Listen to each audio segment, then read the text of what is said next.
بسم اللہ الرحمن الرحیم۔ سورۃ الاعراف کی تفسیر۔ سورہ بقرہ کے شروع میں گزر چکا ہے کہ یہ علیحدہ علیحدہ حروف جو بہت سی صورتوں کے شروع میں آئے ہیں ان کو حروف مقطعات کہتے ہیں، اور ان کے ٹھیک ٹھیک معنی اللہ تعالیٰ کے سوا کسی کو معلوم نہیں ہے، اور ان کے معنی سمجھنے پر دین کی کوئی بات موقوف بھی نہیں ہے۔ یعنی آپ کو یہ پریشانی نہیں ہونی چاہیے کہ اس کے مضامین کو آپ لوگوں سے کیسے منگوائیں گے، اور اگر لوگ نہ مانے تو کیا ہوگا، کیونکہ آپ کا فریضہ لوگوں کو ہوشیار اور خبردار کرنا ہے، ان کے ماننے نہ ماننے کی ذمہ داری آپ پر نہیں ہے۔ اس واقعے کی کچھ تفصیلات سورہ بقرہ آیت 34 سے 39 میں گزری ہیں۔ ان آیتوں پر جو حواشی ہم نے لکھی ہیں ان میں واقعے سے متعلق کئی سوالات کا جواب آ گیا ہے، انہیں ملاحظہ فرما لیا جائے۔ شیطان نے درخواست تو یہ کی تھی کہ اس وقت تک اسے زندگی دی جائے جس دن حشر ہوگا اور دوسرے مردے زندہ کر کے اٹھائے جائیں گے۔ یہاں اس درخواست کے جواب میں مہلت دینے کا تو ذکر ہے، لیکن یہ مہلت کب تک دی گئی ہے اس آیت میں یہ بات واضح طور پر بیان نہیں فرمائی گئی۔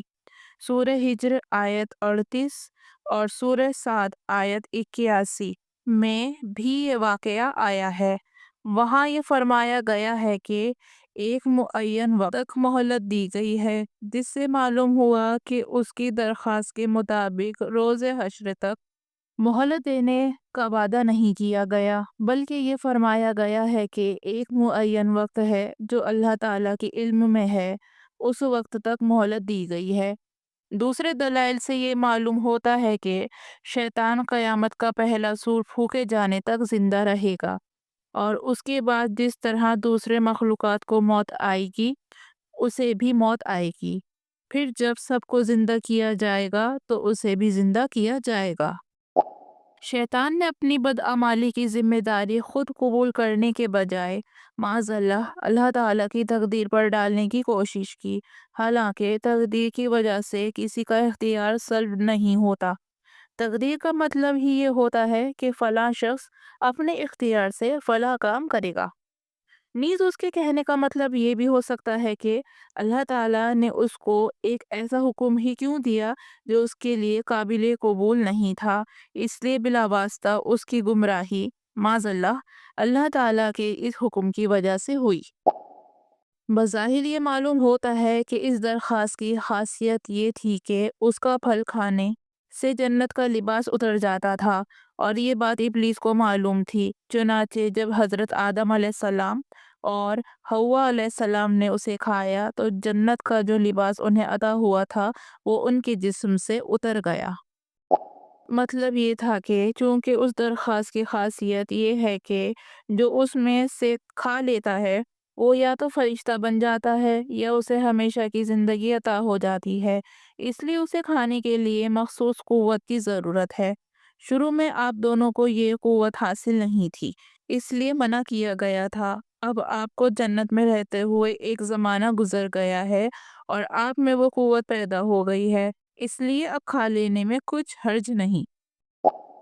نیچے اتارنے کا مطلب یہ بھی ہو سکتا ہے کہ وہ طاعت کہ جس بلند مقام پر تھے اس سے نیچے اتار لیا، اور یہ مطلب بھی ہو سکتا ہے کہ جنت سے دنیا میں اتار لیا۔ اس سے معلوم ہوا کہ عریانی یعنی بے لباسی سے حفاظت انسان کی فطرت میں داخل ہے، اسی لیے جو ہی دونوں کا لباس اترا انہوں نے ہر ممکن طریقے سے اپنا ستر چھپانے کی کوشش کی۔ یہ استغفار کے وہی الفاظ ہیں جن کے بارے میں سورہ بقرہ کی آیت 37 میں فرمایا گیا ہے کہ اللہ تعالیٰ نے ہی یہ الفاظ سکھائے تھے، کیونکہ اس وقت تک انہیں توبہ کا طریقہ بھی معلوم نہیں تھا۔ اس سے یہ بھی معلوم ہوتا ہے کہ توبہ کرنے کے لیے یہ الفاظ نہایت مناسب ہیں، اور ان کے ذریعے توبہ قبول ہونے کی زیادہ امید ہے، کیونکہ یہ خود اللہ تعالیٰ ہی کے سکھائے ہوئے ہیں۔ اس طرح اللہ تعالیٰ نے اگر ایک طرف شیطان کو مہلت دے کر اسے انسان کو بہکانے کی صلاحیت دی جو انسان کے لیے زہر جیسی تھی، تو دوسری طرف انسان کو توبہ اور استغفار کا طریقہ بھی عطا فرما دیا کہ اگر شیطان کے بہکائے میں آ کر وہ کبھی کوئی گناہ کر گزرے تو اسے فوراً توبہ کرنی چاہیے، جس کا مطلب یہ ہے کہ وہ اپنے کیے پر شرمندہ ہو کر اور آئندہ نہ کرنے کا عزم کریں اور اللہ تعالیٰ سے معافی مانگیں۔ اس طرح شیطان کا چڑھایا ہوا زہر اتر جائے گا۔ آیت 26 سے 32 اہل عرب کی ایک عجیب و غریب رسم کے پاس منظر میں نازل ہوئی ہے، جس کی تفصیل یہ ہے کہ مکہ مکرمہ کے قریب رہنے والے کچھ قبیلے مثلاً قریش حمز کہلاتے تھے۔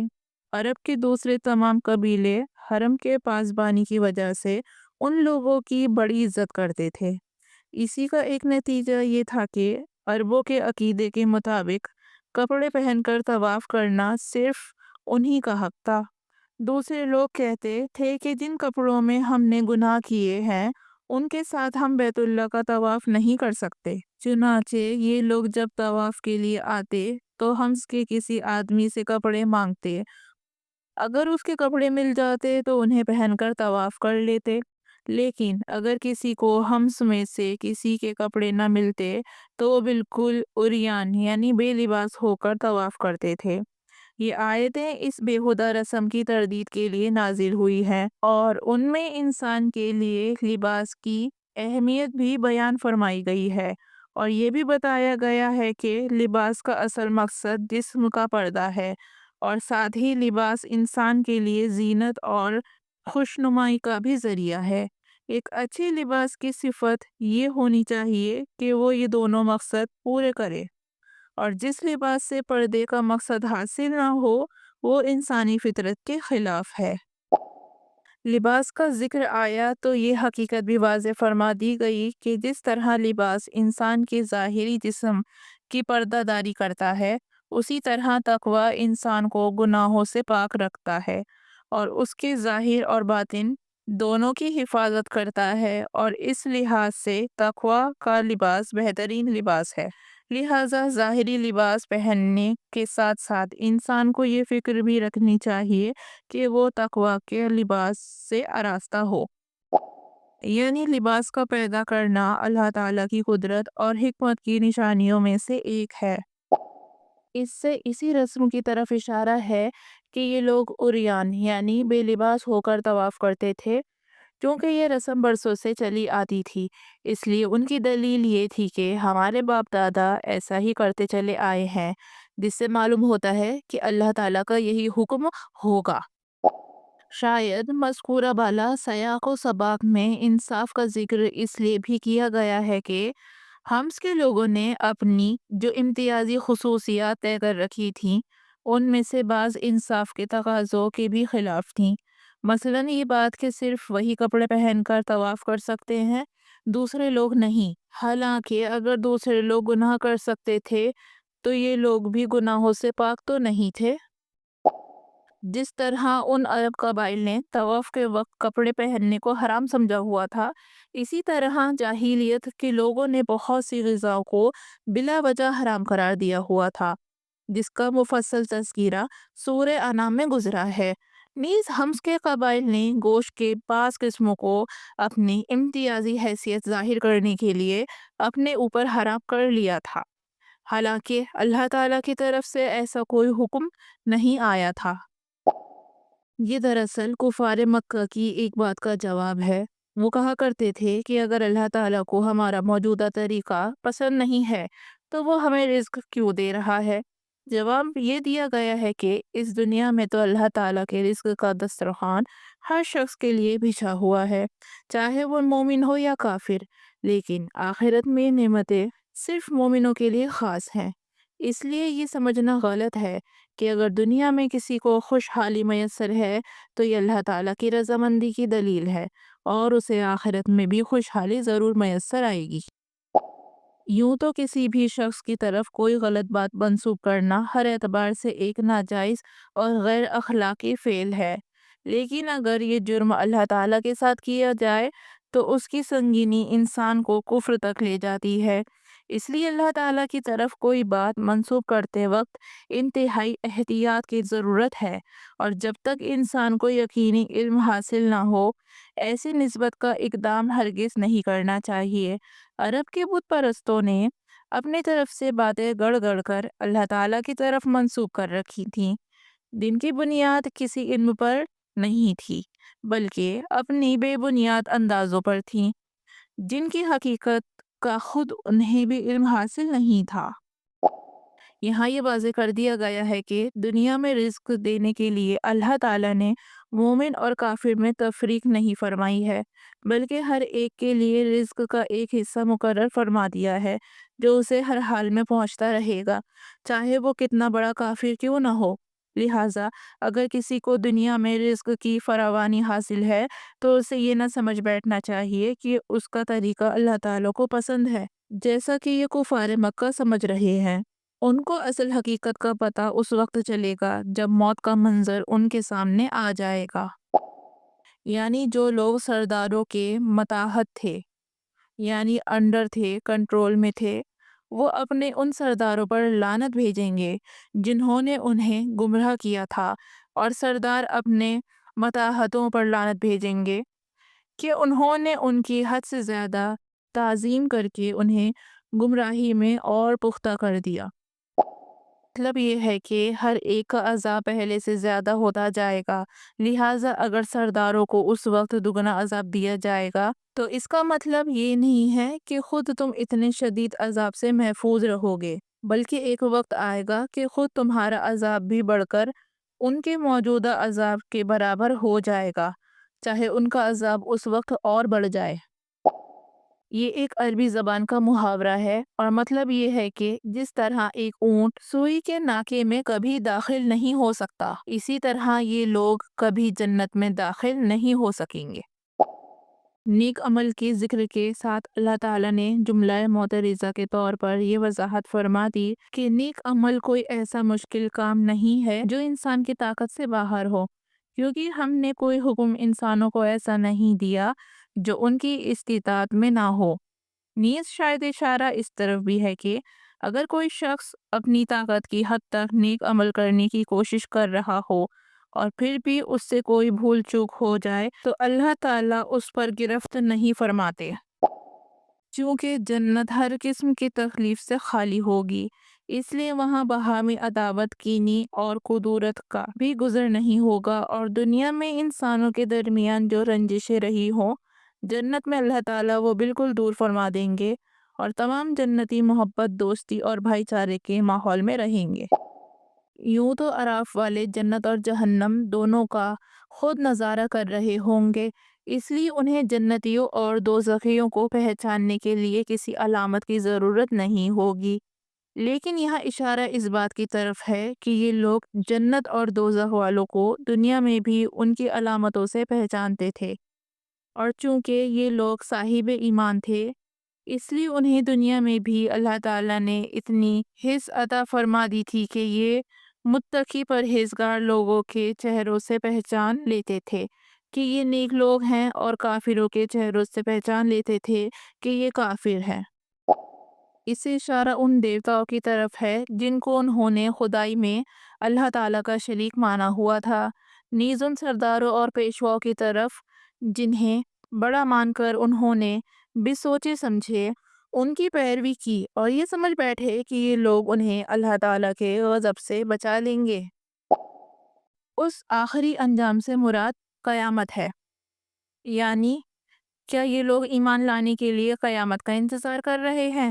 حالانکہ اس وقت ایمان قبول ہی نہیں ہوگا، اور جب وہ آ جائے گی تو ان کو حسرت کرنے کے سوا کچھ حاصل نہیں ہوگا۔ یہ اس وقت کا واقعہ ہے جب دنوں کا حساب موجودہ سورج کے طلوع غروب سے نہیں ہوتا تھا۔ اس وقت کے دن کا شمار بظاہر کسی اور معیار پر کیا گیا ہے جس کی حقیقت اللہ تعالیٰ ہی کو معلوم ہے، اور یوں تو اللہ تعالیٰ کو یہ بھی قدرت تھی کہ وہ پلک جھپکنے سے بھی پہلے پوری کائنات وجود میں لے آتا، لیکن اس عمل کے ذریعے انسان کو بھی جلد بازی کے بجائے اطمینان اور وقار کے ساتھ کام کرنے کی ترغیب دی گئی ہے۔ استوا عربی لفظ ہے جس کے معنی ہے سیدھا ہونا، قائم ہونا، قابو پانا، اور بعض اوقات اس کے معنی بیٹھنے کے بھی ہوتے ہیں۔ اللہ تعالیٰ چونکہ جسم اور مکان سے پاک ہے، اس لیے اس کے یہ معنی سمجھنا صحیح نہیں ہے کہ جس طرح کوئی انسان تخت پر بیٹھتا ہے اس طرح معاذ اللہ تعالیٰ بھی عرش پر بیٹھے ہیں۔ استوا اللہ تعالیٰ کی ایک صفت ہے اور جمہور اہل سنت کے نزدیک اس کے ٹھیک ٹھیک کیفیت اللہ تعالیٰ کے سوا کوئی نہیں جانتا، اور اسے متشابہات میں شمار کیا گیا ہے، جن کی کھود کھرید میں پڑھنے کو سورہ آل عمران کے شروع میں خود قرآن کریم نے منع فرمایا ہے۔ چنانچہ اس کا کوئی بھی ترجمہ مغالطہ یعنی بھرم دھوکے، غلط لاجک پیدا کر سکتا ہے۔ اسی بنا پر ہم نے یہاں اس کا ترجمہ نہیں کیا، نہ اس پر کوئی اعمالی مسئلہ موقوف ہے۔ اتنا ایمان رکھنا کافی ہے کہ اللہ تعالیٰ نے اپنی شان کے مطابق استوا فرمایا، جس کی حقیقت ہماری محدود عقل کے ادراک سے باہر ہے۔ اس حد سے گزرنے میں یہ بات بھی داخل ہے کہ بہت اونچی آواز سے دعا مانگی جائے، اور یہ بھی کہ کوئی ناجائز یا ناممکن چیز طلب کی جائے جو دعا کے بجائے معاذ اللہ مذاق بن جائے۔ مثلاً یہ دعا کہ میں ابھی آسمان پر چڑھ جاؤں۔ کفار بعض اوقات حضور صلی اللہ علیہ وآلہ وسلم سے اس قسم کی دعائیں مانگنے کا مطالبہ کرتے تھے۔ زمین پر اللہ تعالیٰ نے جب انسان کو بھیجا تو شروع میں نافرمانی کا کوئی تصور نہیں تھا، اور اس طرح زمین کی اصلاح ہو چکی تھی۔ جن جن لوگوں نے بعد میں نافرمانی کے بیج بوئے، انہوں نے زمین کی اصلاح کے بعد اس میں فساد مچایا۔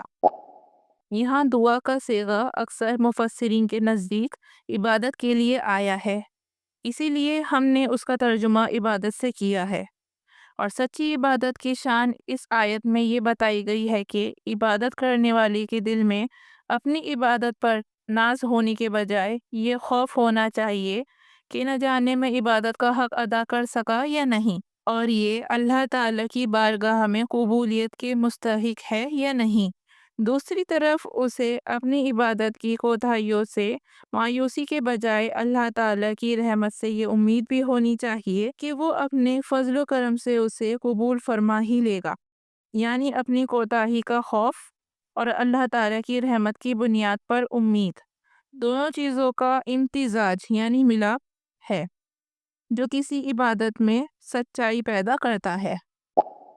یعنی جس طرح اللہ تعالیٰ ایک مردہ زمین میں جان ڈال دیتا ہے، اسی طرح وہ مردہ انسانوں میں بھی جان ڈالنے پر قادر ہے۔ مردہ زمین کے زندہ ہونے کے واقعہ تم روزمرہ دیکھتے ہو اور یہ بھی مانتے ہو کہ یہ اللہ تعالیٰ کی قدرت سے ہوتا ہے۔ اس سے تمہیں سبق لینا چاہیے کہ انسانوں کو دوبارہ زندگی دینے کو اللہ تعالیٰ کی قدرت سے باہر سمجھنا کتنی بڑی بے وقوفی ہے۔ اس میں ایک لطیف اشارہ اس طرف ہے کہ جس طرح اچھی زمین کی پیداوار بھی خوب ہوتی ہے، اسی طرح جن لوگوں کے دل میں طلب کی پاکیزگی ہوتی ہے وہ اللہ تعالیٰ کے کلام سے خوب فائدہ اٹھاتے ہیں، اور جس طرح ایک خراب زمین پر بارش پڑنے کے باوجود اس سے کوئی فائدہ مند پیداوار حاصل نہیں ہوتی، اسی طرح جن لوگوں کے دل ضد اور اناد سے خراب ہو چکے ہیں ان کو اللہ تعالیٰ کے کلام سے بھی کوئی فائدہ نہیں پہنچتا۔ اسرائیلی روایت کے مطابق حضرت نوح علیہ السلام کی پیدائش اور حضرت آدم علیہ السلام کی وفات کے درمیان 1000 سال سے کچھ زیادہ کا فاصلہ ہے، لیکن محقق یعنی ریسرچرز علماء نے ان روایت کو مستند نہیں سمجھا۔ حقیقی فاصلے کا یقینی علم حاصل کرنے کا کوئی راستہ نہیں ہے، البتہ اتنی بات قرآن کریم سے واضح ہوتی ہے کہ اس طویل عرصے کے دوران بت پرستی کا رواج بہت بڑھ گیا تھا۔ حضرت نوح علیہ السلام کے قوم نے بھی بہت سے بت بنا رکھے تھے جن کے نام سورہ نوح میں مذکور ہیں۔ سورہ عنکبوت آیت 14 میں ہے کہ حضرت نوح علیہ السلام نے 950 سال تک اس قوم کو حق کی تبلیغ فرمائی اور سمجھانے کا کوئی طریقہ نہیں چھوڑا۔ کچھ نیک بخت ساتھی جو زیادہ تر غریب طبقے سے تعلق رکھتے تھے ان پر ایمان لائے، لیکن قوم کی اکثریت نے کفر ہی کا راستہ اختیار کیا رکھا۔ حضرت نوح علیہ السلام ان کو اللہ تعالیٰ کے عذاب سے ڈراتے رہے، لیکن جب وہ نہ مانے تو انہوں نے بد دعا دی اور پھر انہیں ایک شدید طوفان میں غرق کر دیا گیا۔ حضرت نوح علیہ السلام کا واقعہ اور ان کی قوم پر آنے والے طوفان کی سب سے زیادہ تفصیل سورہ ہود آیت 25 سے 49 اور سورہ نوح میں آئے گی۔ اس کے علاوہ سورہ مومنون آیت 23، سورہ شورى آیت 105 اور سورہ قمر آیت 9 میں بھی ان کا واقعہ اختصار سے بیان ہوا ہے۔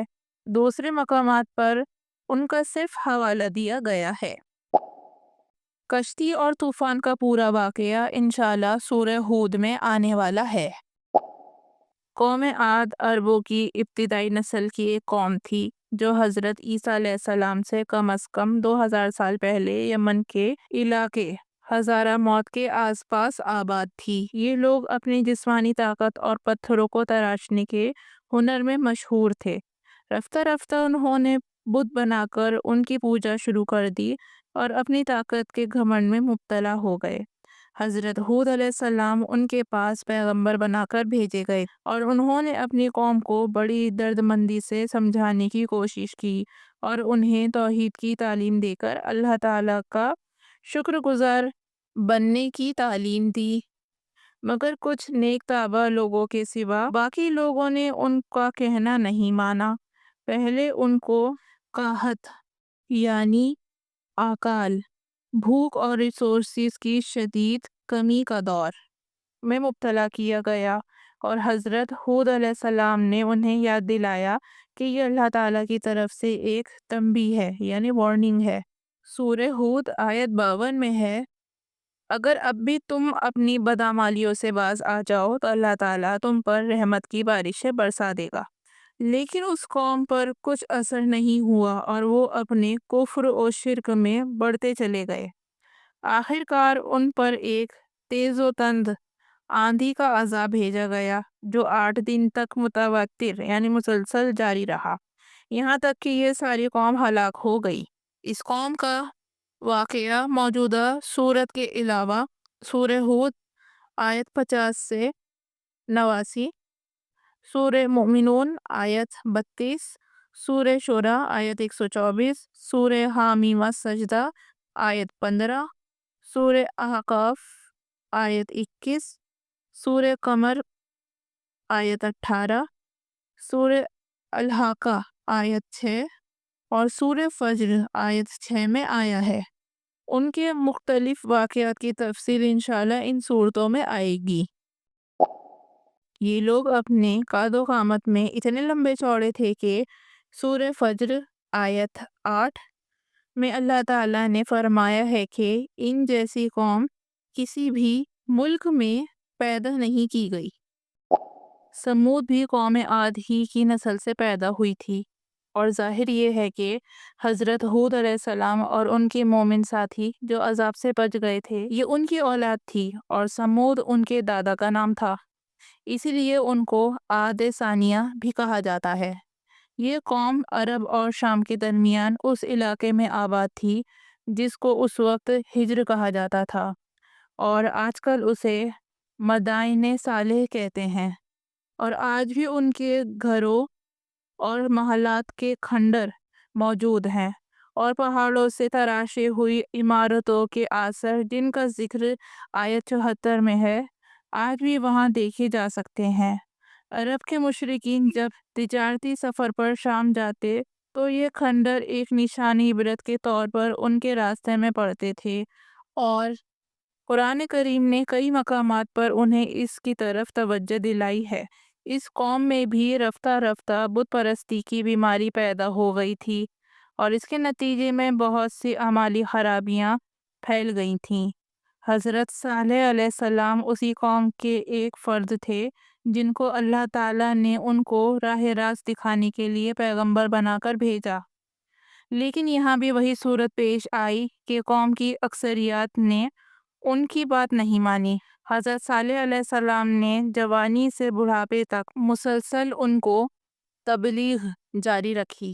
آخر کار ان لوگوں نے یہ مطالبہ کیا کہ اگر آپ ہمارے سامنے کے پہاڑ سے کوئی اونٹنی نکال کر دکھا دیں گے تو ہم ایمان لے آئیں گے۔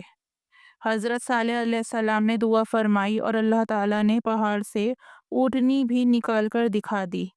اس پر کچھ لوگ تو ایمان لے آئے، مگر بڑے بڑے سردار اپنے عہد سے پھر گئے، اور نہ صرف یہ کہ اپنی ضد پر اڑے رہے، بلکہ جو دوسرے لوگ ایمان لانے کا ارادہ کر رہے تھے انہیں بھی روک دیا۔ حضرت صالح علیہ السلام کو اندیشہ ہوا کہ ان کی عہد شکنی کی وجہ سے ان پر اللہ کا عذاب آ جائے گا، اس لیے انہوں نے فرمایا کہ کم از کم اللہ تعالیٰ کی پیدا کی ہوئی اس اونٹنی کو تم آزاد چھوڑے رکھو اور اسے کوئی تکلیف نہ پہنچاؤ۔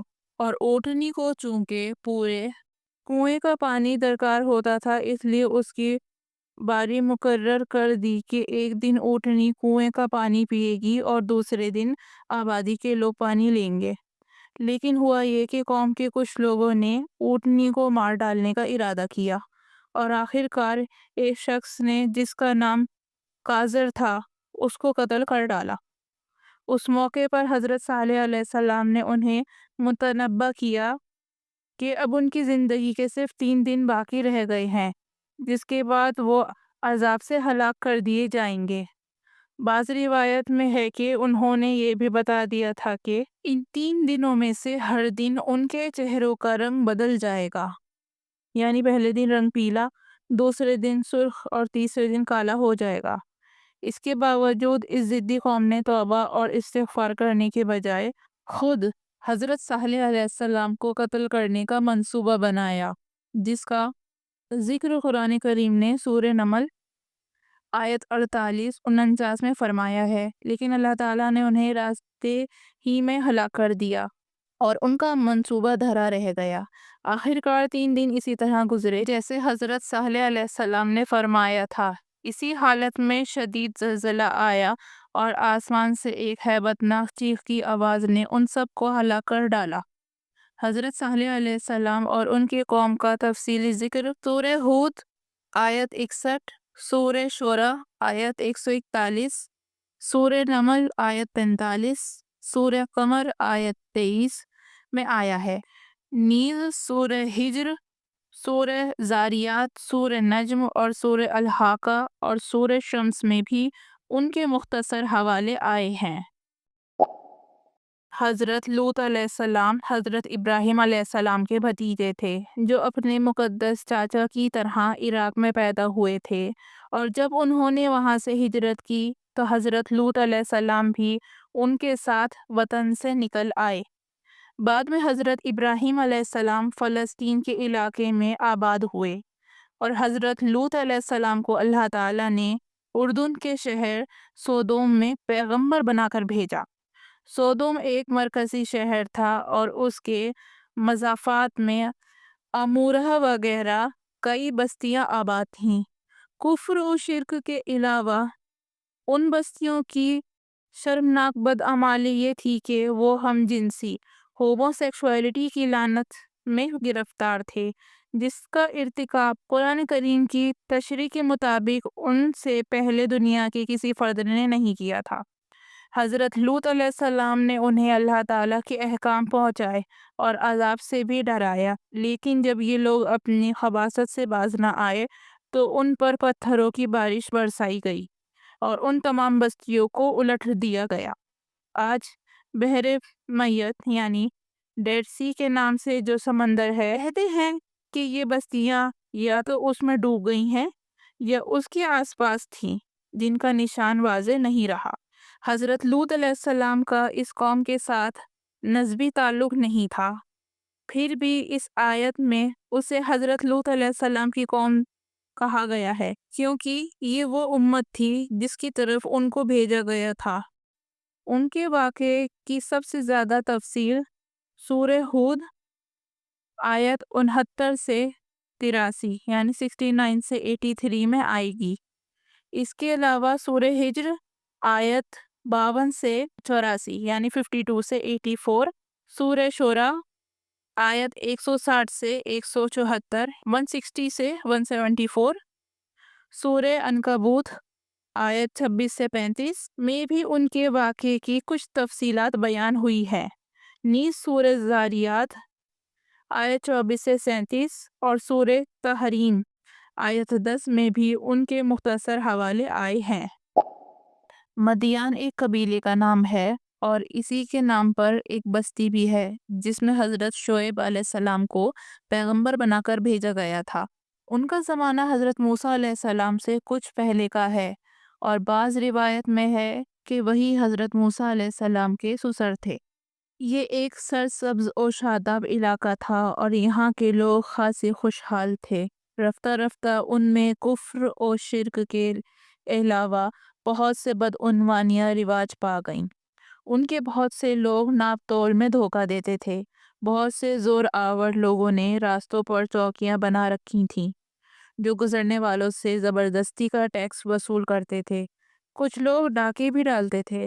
نیز جو لوگ حضرت شعیب علیہ السلام کے پاس جاتے نظر آتے انہیں روکتے اور تنگ کرتے تھے۔ ان کی ان بدعنوانیوں کا ذکر اگلی 2 آیتوں میں آ رہا ہے۔ حضرت شعیب علیہ السلام کو اللہ تعالیٰ نے اپنی قوم کے لیے پیغمبر بنا کر بھیجا۔ انہوں نے مختلف طریقوں سے اپنی قوم کو راہ راست پر لانے کی کوشش کی۔ اللہ تعالیٰ نے تقریر اور خطابات کا خاص ملکہ عطا فرمایا تھا، اس لیے وہ خاتم الانبیاء کے لقب سے مشہور ہیں، لیکن ان کی مؤثر تقریروں کا قوم نے کچھ اثر نہ لیا اور آخر کار وہ اللہ تعالیٰ کے عذاب کا نشانہ بنے۔ حضرت شعیب علیہ السلام اور ان کی قوم کے واقعات سب سے زیادہ تفصیل سے سورہ ہود آیت 84 سے 95 یعنی 84 سے 95 میں آئے ہیں۔ اس کے علاوہ کچھ تفصیل سورہ شورى آیت 177 یعنی 177 اور سورہ عنکبوت آیت 36 میں آئے ہیں، اور سورہ ہجر آیت 78 یعنی 78 میں مختصر حوالہ آیا ہے۔ اس سے معلوم ہوتا ہے کہ یہ قوم ناپ تول میں کمی کے علاوہ دوسرے طریقوں سے بھی لوگوں کی حق تلفی کیا کرتی تھی۔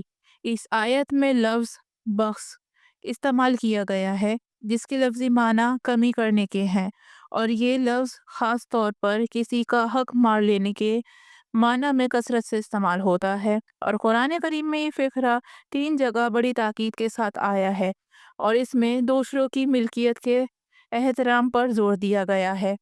اس احترام میں یہ بات بھی داخل ہے کہ کسی کے مال یا جائیداد پر اس کی مرضی کے بغیر قبضہ کر لیا جائے، اور یہ بھی کہ کسی کی کوئی بھی چیز اس کی خوشدلی کے بغیر استعمال کی جائے۔ اس کی تشریح کے لیے دیکھیے پیچھے آیت نمبر 56 کا حاشیہ۔ اس کا مطلب یہ بھی ہے کہ ان کی تعداد میں اضافہ ہو گیا اور یہ بھی کہ ان کو خوشحالی زیادہ نصیب ہوئی۔ یہ در حقیقت ان کی ایک بات کا جواب ہے۔ وہ کہتے تھے کہ ہمیں تو مومنوں اور کافروں میں کوئی فرق نظر نہیں آتا۔ جو لوگ ایمان نہیں لائے وہ بھی خوشحالی کی زندگی بسر کر رہے ہیں۔ اگر ان کا طریقہ اللہ کو پسند نہ ہوتا تو انہیں یہ خوشحالی کیوں نصیب ہوتی؟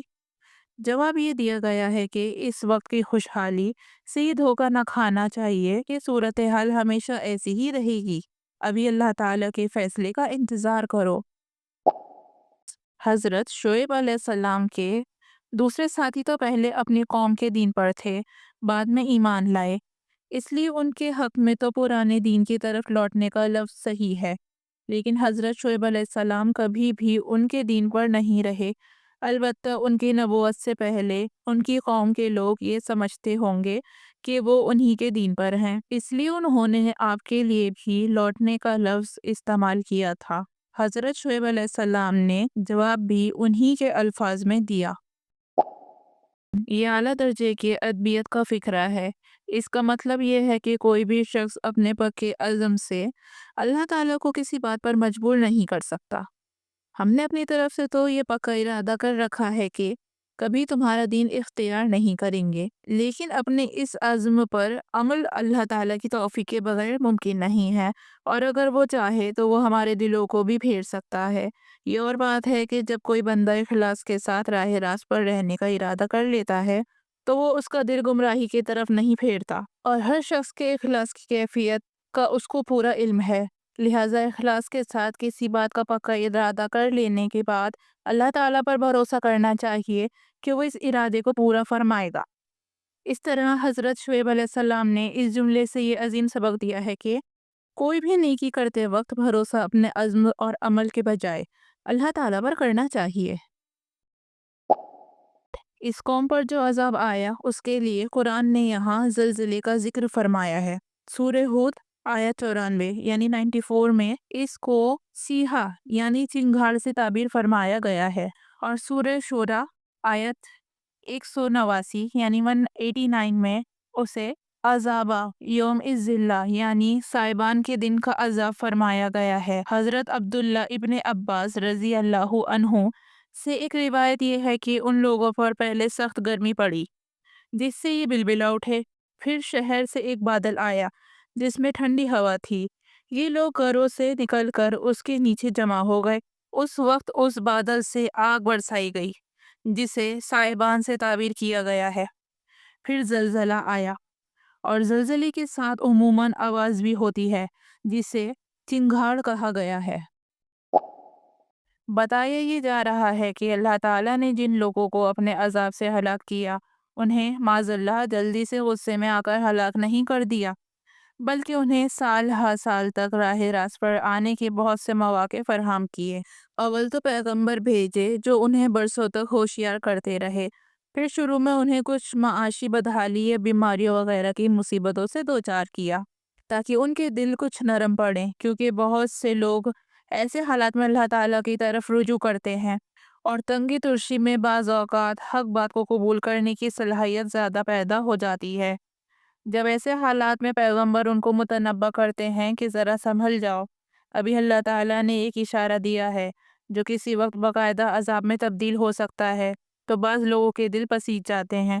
دوسری طرف کچھ لوگ ایسے ہوتے ہیں کہ جب ان پر خوشحالی آتی ہے تو ان کے دل میں اللہ تعالیٰ کے احسانات کا احساس پیدا ہوتا ہے، اور وہ اس وقت حق بات کو قبول کرنے کے لیے نسبتاً زیادہ آمادہ ہو جاتے ہیں۔ چنانچہ ان لوگوں کو بدحالی کے بعد خوشحالی کی نعمت بھی عطا کی جاتی ہے تاکہ وہ شکر گزار بن سکیں۔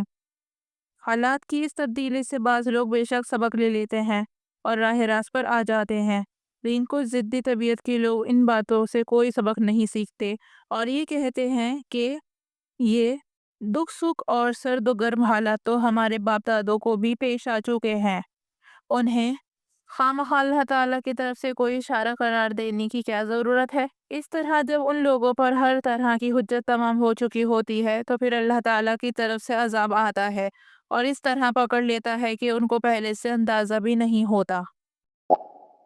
ان واقعات کے حوالے سے اب کفار مکہ کو متوجہ کیا جا رہا ہے کہ اللہ تعالیٰ کے غضب سے کسی کو بھی بے فکر ہو کر نہیں بیٹھے رہنا چاہیے، اور یہ بات صرف کفار مکہ ہی کے لیے نہیں ہے بلکہ ہر وہ شخص جو کسی گناہ، بدعمالی یا ظلم میں مشغول ہو اسے ان آیت کریمہ کا ہمیشہ دھیان رکھنا چاہیے۔ یہاں اصل لفظ مکر ہے جس کا معنی عربی میں ایسے خفیہ تدبیر کے ہوتے ہیں جس کا مقصد وہ شخص نہ سمجھے جس کے خلاف وہ کارروائی کی جا رہی ہو۔ اللہ تعالیٰ کی طرف سے ایسی تدبیر کا مطلب یہ ہے کہ اللہ تعالیٰ بعض لوگوں کو ان کی بدعمالیوں کے باوجود دنیا میں خوشحالی اور ظاہری خوشیاں عطا فرماتے ہیں، جس کا مقصد انہیں ڈھیل دینا ہوتا ہے۔ پھر جب وہ اپنی بدعمالی میں بڑھتے ہی چلے جاتے ہیں تو ان کو ایک دم سے پکڑ میں لے لیا جاتا ہے۔ لہٰذا عیش و عشرت کے عالم میں بھی انسان کو اپنے اعمال سے غافل ہو کر نہیں بیٹھنا چاہیے بلکہ اپنی اصلاح کی فکر کرتے رہنا چاہیے، اور یہ خطرہ ہمیشہ پیش نظر رکھنا چاہیے کہ اگر ہم راہ راست سے بھٹکے تو یہ اللہ تعالیٰ کی طرف سے ڈھیل بھی ہو سکتی ہے۔ اللہ تعالیٰ ہم سب کو اس سے اپنی پناہ میں رکھے۔ یہاں سے آیت نمبر 162 یعنی 162 تک حضرت موسیٰ علیہ السلام کے واقعے کے کچھ اہم حصے تفصیل کے ساتھ بیان ہوئے ہیں۔ اس صورت میں فرعون کے ساتھ آپ علیہ السلام کی گفتگو اور مقابلے اور اس کے غرق ہونے کی تفصیل، نیز حضرت موسیٰ علیہ السلام کو تورات عطا ہونے کے واقعات آ رہے ہیں۔ آپ علیہ السلام حضرت یعقوب علیہ السلام کی چوتھی پشت میں آتے ہیں۔ سورہ یوسف میں قرآن کریم نے بتایا ہے کہ حضرت یوسف علیہ السلام جب مصر کے وزیر خزانہ بن گئے تو انہوں نے اپنے والدین اور بھائیوں کو فلسطین سے مصر بلا لیا تھا۔ اسرائیلی روایت سے معلوم ہوتا ہے کہ حضرت یعقوب علیہ السلام کی ساری اولاد جو بنو اسرائیل کہلاتی ہیں پھر وہیں آباد ہو گئی تھیں، اور مصر کے بادشاہ نے ان کو شہری آبادی سے الگ ایک علاقہ دے دیا تھا۔ مصر کے ہر بادشاہ کو فرعون کہا جاتا تھا۔ حضرت یوسف علیہ السلام کے وفات کے بعد رفتہ رفتہ مصر کے بادشاہوں نے بنو اسرائیل کو اپنا غلام سمجھنا شروع کر دیا، اور دوسری طرف تکبر میں آ کر انہی میں سے ایک فرعون، جس کا نام جدید تحقیق کے مطابق من فتح تھا، خدائی کا دعوے دار بن بیٹھا۔ ان حالات میں حضرت موسیٰ علیہ السلام کو پیغمبر بنا کر اس کے پاس بھیجا گیا۔ ان کی پیدائش، مدین کی طرف ہجرت اور پھر نبوت عطا ہونے کے واقعات تو انشاءاللہ سورہ طٰہٰ اور سورہ قصص میں آئیں گے۔ اس کے علاوہ مزید 35 صورتوں میں آپ کے واقعات کے مختلف حصے بیان فرمائے ہیں، لیکن فرعون کے ساتھ ان کے جو واقعات پیش آئے ان کا تذکرہ یہاں ہو رہا ہے۔ آیت 53، یہ 2 معجزے تھے جو اللہ تعالیٰ نے حضرت موسیٰ علیہ السلام کو عطا فرمائے تھے۔ کہتے ہیں کہ اس زمانے میں جادوگروں کا بڑا چرچا تھا، اس لیے آپ کو ایسے معجزات عطا فرمائے گئے جو جادوگروں کو بھی عاجز کر دیں اور آپ کی نبوت ہر کس و ناقص پر واضح ہو جائے۔ جادوگروں کو جمع کرنے کا مقصد یہ تھا کہ وہ حضرت موسیٰ علیہ السلام کا مقابلہ کر کے انہیں شکست دیں۔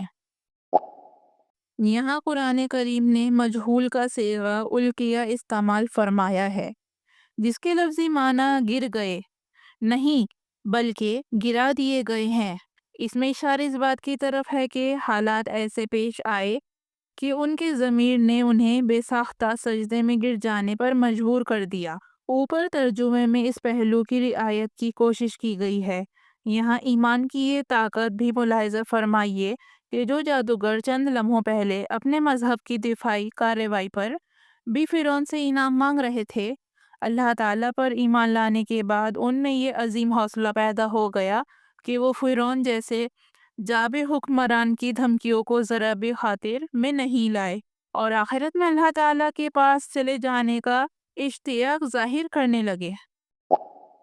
ایسا معلوم ہوتا ہے کہ فرعون نے ایمان لانے والے جادوگروں کو دھمکیاں تو دی تھی، لیکن حضرت موسیٰ علیہ السلام کے معجزے اور جادوگروں کے ایمان اور استقامت کو دیکھ کر حاضرین اور خاص طور پر بنی اسرائیل کی اتنی بڑی تعداد ایمان لے آئی کہ اس کو فوری طور سے حضرت موسیٰ علیہ السلام اور ان کے ماننے والوں پر ہاتھ ڈالنے کا حوصلہ نہ ہوا، اور جب مجمع درہم برہم ہو گیا تو حضرت موسیٰ علیہ السلام اور ان کے ماننے والے اپنے گھروں کو چلے گئے۔ اس موقع پر فرعون کے سرداروں نے یہ بات کہی جو یہاں مذکور ہے، جس کا خلاصہ یہ ہے کہ آپ نے ان لوگوں کو آزاد چھوڑ دیا ہے، رفتہ رفتہ یہ اپنی طاقت جمع کر کے آپ کے لیے ایک خطرہ بن جائیں گے۔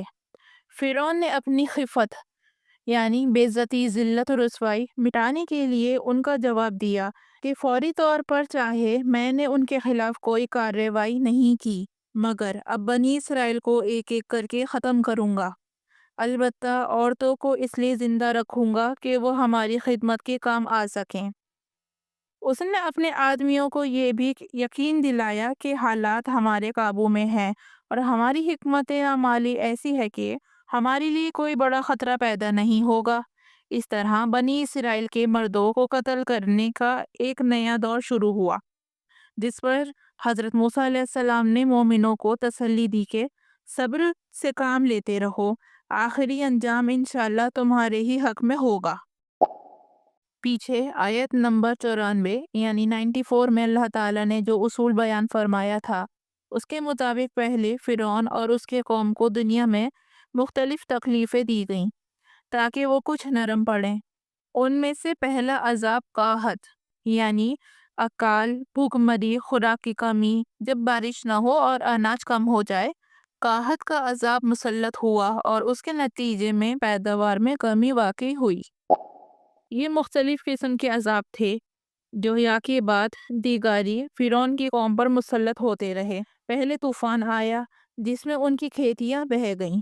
اس کے بعد جب انہوں نے ایمان لانے کا وعدہ کر کے حضرت موسیٰ علیہ السلام سے دعا کروائی اور کھیت بحال ہوئے، اور پھر بھی وہ ایمان نہ لائے تو ٹڈی دل نے کھیتوں کو برباد کر ڈالا۔ پھر وہی وعدے کیے اور یہ بلا دور ہوئی اور خوشحالی آنے لگی تو یہ پھر مطمئن ہو کر بیٹھ گئے اور ایمان نہ لائے تو ان کی پیداوار کو گھن لگا دیا گیا۔ پھر وہی ساری داستان دہرائی گئی اور یہ پھر بھی نہ مانے تو مینڈکوں کی اتنی کثرت ہو گئی کہ وہ کھانے کے برتنوں میں نمودار ہوتے اور سارے کھانے کو خراب کر دیتے۔ دوسری طرف پینے کے پانی میں ہر جگہ خون نکلنے لگا اور پانی پینا دوبھر ہو گیا۔